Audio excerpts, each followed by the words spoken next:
Assalamualaikum warahmatullahi wabarakatuh. Perkenalkan, nama saya Rini Apriani dengan NIM F2020101090, kelas A2 Farmasi, dengan mata kuliah Kimia Medisinal. Di sini saya akan menjelaskan tentang struktur aktivitas obat-obat golongan anestetika. Pengertiannya, obat-obat golongan anestetika umumnya digunakan dalam pembedahan atau operasi. Penggunaannya dimaksudkan untuk mencapai keadaan pingsan, merintangi rangsangan nyeri atau analgesia, memblokir reaksi refleks terhadap manipulasi pembedahan, serta menimbulkan pelemasan otot atau relaksasi. Berdasarkan jenis terapinya, anestetika digolongkan ke dalam anestetika umum dan anestetika lokal. Selanjutnya, anestetika umum. Anestetika umum adalah obat yang dapat menimbulkan anestesia atau narkosa, yakni suatu keadaan depresi umum di susunan saraf pusat yang bersifat reversibel, di mana seluruh perasaan dan kesadaran ditiadakan sehingga agak mirip keadaan pingsan.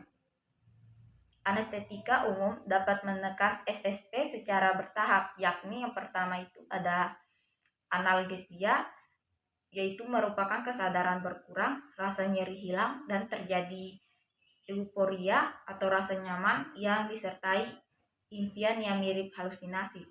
Yang kedua ada eksitasi, yaitu kesadaran hilang dan timbul kegelisahan. Hingga tahap ini disebut juga taraf induksi.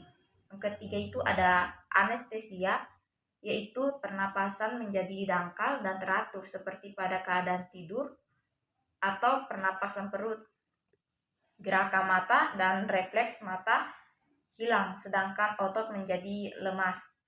Kemudian itu ada kelumpuhan sumsum tulang, yaitu kegiatan jantung dan pernapasan terhenti.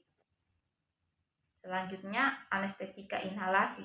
Anestetika inhalasi yang umum digunakan saat ini adalah dinitrogen oksida atau N2O, halotan, isofluran, desfluran, dan sevfluran. Anestetika umum tidak memiliki gugus farmakofor. Meski demikian, struktur kimianya memiliki hubungan dengan aktivitas dari molekul obat. Selanjutnya itu anestetika intravena. Salah satunya itu ada Propofol, merupakan injeksi hipnotik sedatif yang digunakan untuk menginduksi anestesia dan sedasi.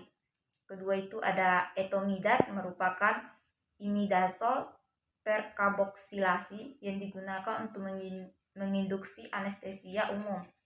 Yang ketiga itu ada ketamin, merupakan obat yang bereaksi cepat yang dapat digunakan untuk induksi anestesia, baik digunakan secara tunggal maupun kombinasi dengan obat lainnya. Selanjutnya ada anestetika lokal. Anestetika lokal adalah obat yang menghasilkan keadaan anestesia setempat dengan cara memblok penghantaran saraf secara reversibel. Anestesia setempat merupakan hilangnya rasa atau fungsi gerak pada bagian tubuh tertentu. Anestetika setempat digunakan secara setempat atau lokal pada jaringan saraf dalam kadar yang cukup. Efeknya dihasilkan dari kemampuan memblokir impuls saraf dari saraf eferen kulit, permukaan mukosa, dan otot ke sistem saraf pusat. Selanjutnya itu mekanisme kerja anestetika lokal. Obat anestetika setempat bekerja dengan cara mencegah transmisi impuls sepanjang serat saraf dan pada ujung saraf. Pemblokan ini menyebabkan hambatan depolarisasi dan pertukaran ion pada keadaan istirahat. Membran saraf yang terpolarisasi bersifat impermeable, selektif terhadap ion natrium. Anestetika lokal umumnya terdiri atas 3 bagian, yakni bagian lipofilik atau cincin aromatik, kemudian ada rantai antara atau linker, dan bagian hidrofilik atau gugus amin, di mana ketiga bagian ini sangat penting dalam menentukan aktivitas anestesia. Baik, itu saja yang bisa saya jelaskan. Kalau ada kesalahan mohon dimaafkan. Wassalamualaikum warahmatullahi wabarakatuh.